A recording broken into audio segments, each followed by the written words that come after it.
चलो, हेलो दोस्तों, स्वागत करता हूं मैं आपके अपने channel YouTube channel Kavya Hindi classes पर। मैं महबूब खान आशा करता हूं कि आप सभी कुशल मंगल होंगे।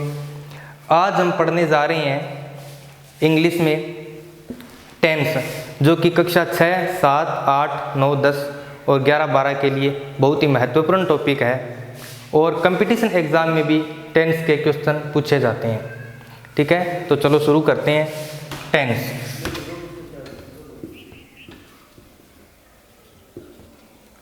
टेंस टेंस है, टेंस शब्द का शाब्दिक अर्थ वैसे होता है काल।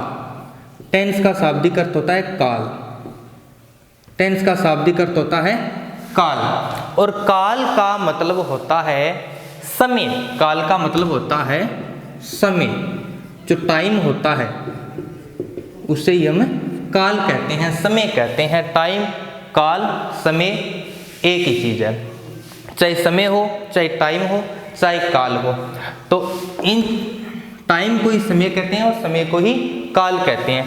टाइम है वो 3 प्रकार का होता है। टेंस है या टाइम है वो 3 प्रकार का होता है।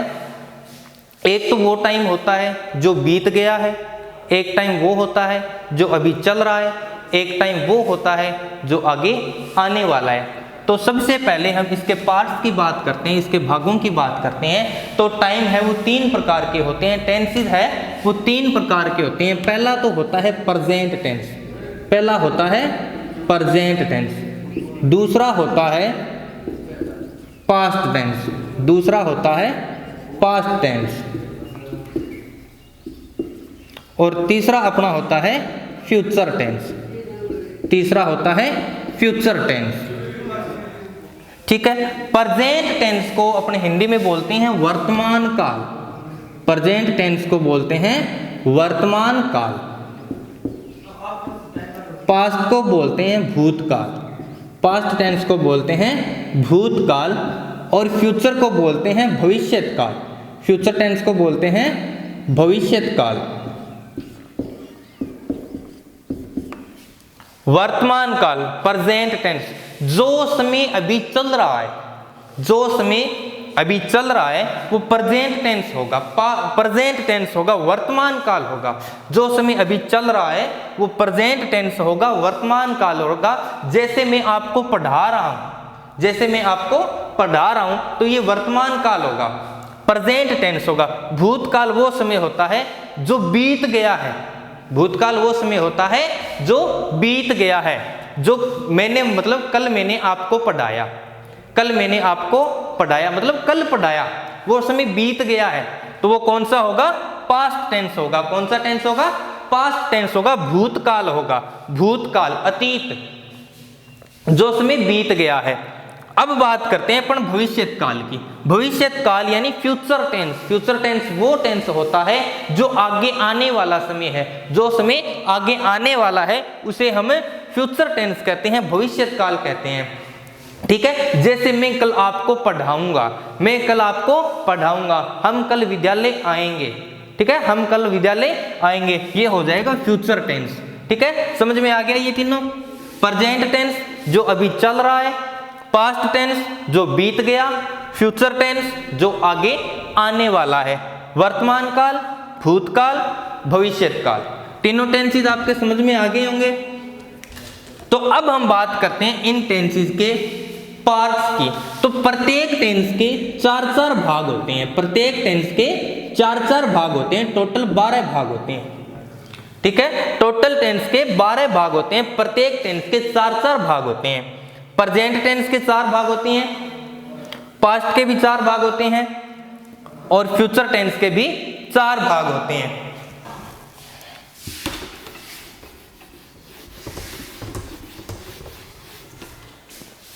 अब हम देखते हैं टेंस। टेंस का पहला भाग हो गया प्रेजेंट, जो मैंने आपको अभी बता दिया है। दूसरा हमने पढ़ा है पास्ट। प्रेजेंट को हिंदी में क्या बोलते हैं? हाँ, वर्तमान का।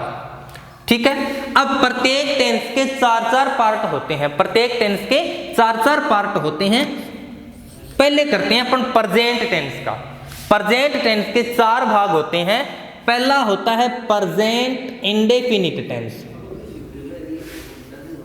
Present indefinite tense, present indefinite tense. दूसरा होता है present continuous tense,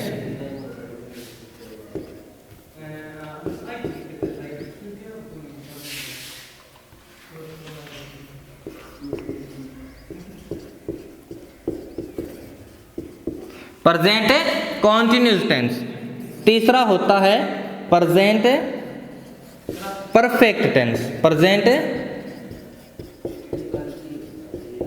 perfect tense. और चौथा होता है प्रेजेंट परफेक्ट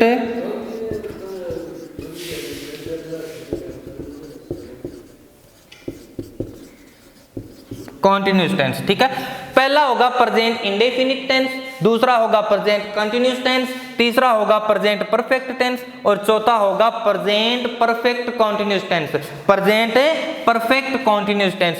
ठीक है, ये होता है साधारण वाक्य होता है, इसमें काम है वो चल रहा होता है, इसमें कार्य पूरा हो गया। ठीक है, और इसमें सिंस या फॉर प्लस टाइम दिया होता है, सिंस या फॉर प्लस टाइम दिया हुआ होता है। ठीक है, सेम टू सेम जो नाम प्रेजेंट टेंस में है ना, जो भेद वही पार्ट्स पास्ट के होंगे और वही फ्यूचर के होंगे। जैसे इंडेफिनिट, कॉन्टिन्यूस, परफेक्ट और परफेक्ट कॉन्टिन्यूस।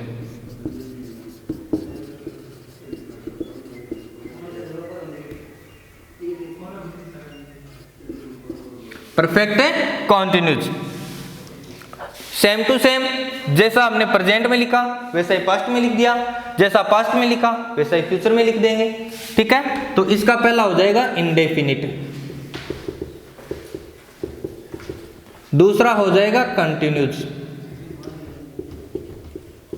तीसरा हो जाएगा परफेक्ट और चौथा हो जाएगा परफेक्ट कॉन्टिन्यूस। ठीक है, तो इनके जो 4 पार्ट हैं उनके नाम सेम ही होंगे, इंडेफिनिट इंडेफिनिट इंडेफिनिट। इसका हो जाएगा present continuous, past continuous, future continuous, present perfect, past perfect, future perfect, present perfect continuous, past perfect continuous, future perfect continuous. आ गया समझ में? और बच्चों आप सभी अपनी नोटबुक और पेन है वो साथ में लेकर बैठें और साथ साथ लिखते जाएं ताकि अच्छे से समझ में आ सके। ठीक है, अब हम बात करते हैं प्रेजेंट टेंस की। अब हम बात करते हैं प्रेजेंट टेंस की। अपन हेडिंग डालेंगे प्रेजेंट टेंस, हेडिंग डालेंगे प्रेजेंट टेंस। हमने पढ़ लिया कि प्रेजेंट टेंस के 4 पार्ट होते हैं, हमने पढ़ लिया प्रेजेंट टेंस के 4 पार्ट होते हैं। इंडेफिनिट हो गया, कॉन्टिन्यूस हो गया, परफेक्ट हो गया, परफेक्ट कॉन्टिन्यूस हो गया। तो अब हम पढ़ेंगे प्रेजेंट टेंस और प्रेजेंट टेंस का पहला पार्ट है, पहला भाग है वो होगा प्रेजेंट इंडेफिनिट टेंस। ठीक है, प्रेजेंट टेंस का पहला भाग होगा प्रेजेंट इंडेफिनिट टेंस। तो अपन हेडिंग डालते हैं प्रेजेंट इंडेफिनिट टेंस, हेडिंग डालते हैं प्रेजेंट इंडेफिनिट टेंस। बच्चों साथ में लिखते हुए चलना है, हमें लिख लेना साथ में वीडियो को रोककर। अब अपन हेडिंग डालते हैं प्रेजेंट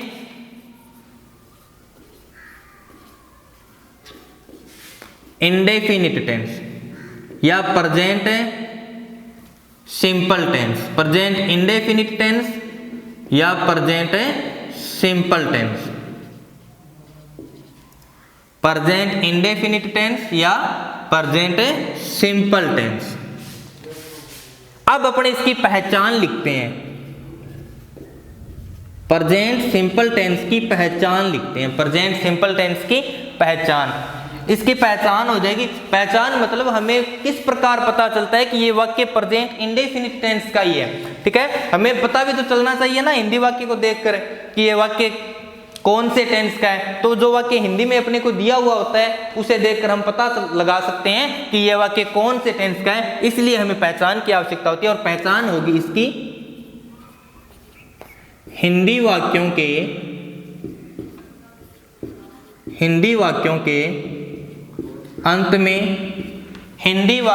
अंत में ता है, ती है, ते हैं आदि शब्द हो तो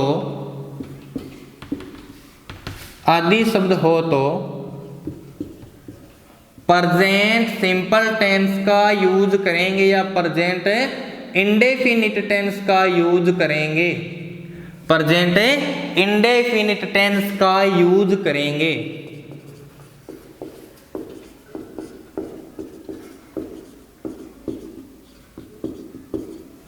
ठीक है, हिंदी वाक्यों के अंत में ता है, ती है, ते हैं आदि शब्द हो तो प्रेजेंट इंडेफिनिट टेंस का यूज करेंगे।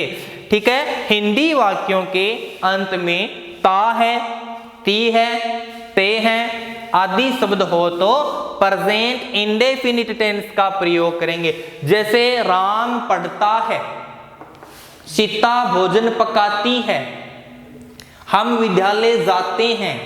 ठीक है, इसमें लास्ट में आ रहा है नहीं ता है, ती है, ते हैं, तो इससे हमें पता चलता है कि ये वाक्य कौन सा है, प्रेजेंट इंडेफिनिट टेंस का वाक्य है। इससे हमें क्या पता चलता है कि ये वाक्य है वो प्रेजेंट इंडेफिनिट टेंस का वाक्य है। ठीक है, अब हम लिखते हैं इसमें इसकी हेल्पिंग वर्ब। ठीक है, प्रेजेंट इंडेफिनिट टेंस की हेल्पिंग वर्ब। तो प्रेजेंट इंडेफिनिट टेंस की हेल्पिंग वर्ब का मतलब क्या होता है, हेल्पिंग वर्ब का मतलब होता है सहायक क्रिया। हेल्पिंग वर्ब का मतलब होगा सहायक क्रिया।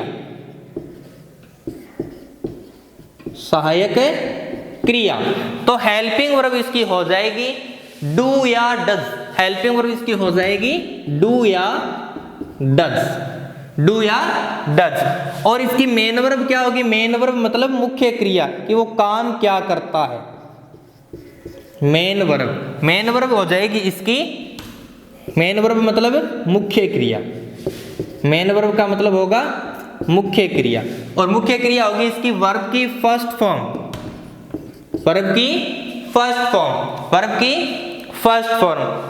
ठीक है, हेल्पिंग वर्ब हो जाएगी इसकी डू या डज, मेन वर्ब हो जाएगी वर्ब की फर्स्ट फॉर्म। ठीक है, अब आप बोलोगे सर हमें पता कैसे चलेगा कि कहां डू का प्रयोग करना है, कहां डज का प्रयोग करना है, या फिर दोनों का साथ में करना है।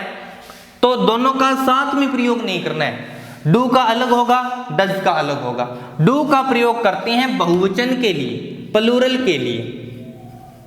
जब वाक्य प्लूरल होता है, जब वाक्य बहुवचन होता है, प्लूरल होता है, तब हम प्रयोग करेंगे डू का।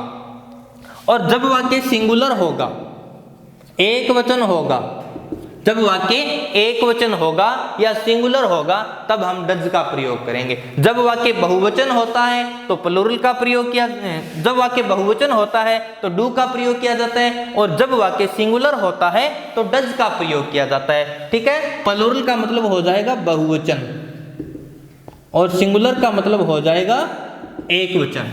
ठीक है, प्लूरल होगा तो डू का प्रयोग, सिंगुलर होगा तो डज का प्रयोग। अब इसमें हमें एक ध्यान रखने के लिए बात है, नोट लगाकर लिखेंगे उस बात को। ठीक है, वाक्य जो सेंटेंस होते हैं उसमें एक सेंटेंस होता है पॉजिटिव सेंटेंस। एक सेंटेंस कौन सा होता है, पॉजिटिव सेंटेंस होता है। उस पॉजिटिव सेंटेंस में एक वाक्य होता है पॉजिटिव सेंटेंस। तो उस पॉजिटिव सेंटेंस में अपने को ध्यान रखना है कि जो सहायक क्रिया है, हेल्पिंग वर्ब है डू या डज, इसका प्रयोग हमें नहीं करना है। ठीक है, पॉजिटिव सेंटेंस होगा उसमें हमें सहायक क्रिया का प्रयोग नहीं करना है, हेल्पिंग वर्ब का प्रयोग नहीं करना है। तो उसके स्थान पर किसका प्रयोग करेंगे, वर्ब की फर्स्ट फॉर्म तो होगी ही, उसके साथ में एस या ईएस का प्रयोग होगा।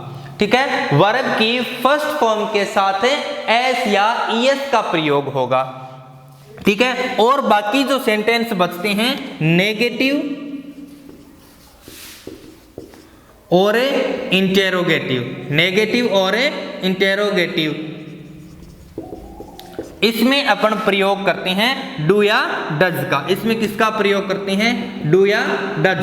हेल्पिंग वर्ब डू डज है, इसका प्रयोग अपन नेगेटिव और इंट्रोगेटिव सेंटेंस में करते हैं। पॉजिटिव सेंटेंस में डू या डज का प्रयोग नहीं किया जाता है, और डू या डज के साथ हमेशा वर्ब की फर्स्ट फॉर्म का प्रयोग किया जाता है। डू या डज के साथ हमेशा वर्ब की फर्स्ट फॉर्म का प्रयोग किया जाता है, और पॉजिटिव सेंटेंस होगा उसके साथ डू डज का प्रयोग नहीं करेंगे, और उसके जगह करेंगे वर्ब की फर्स्ट फॉर्म प्लस एस या ईएस। ठीक है, तो अपन लिखते हैं, नोट लगा के लिखेंगे इसे।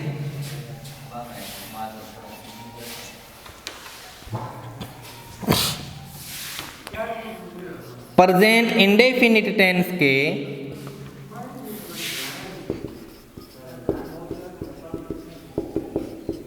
प्रेजेंट इंडेफिनिट टेंस के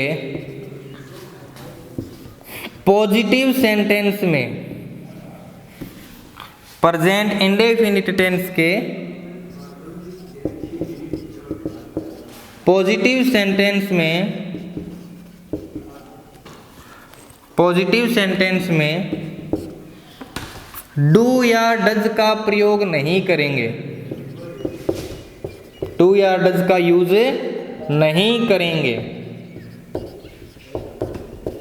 डू या डज का प्रयोग नहीं करेंगे, अपितु इसके स्थान पर किसका प्रयोग करेंगे?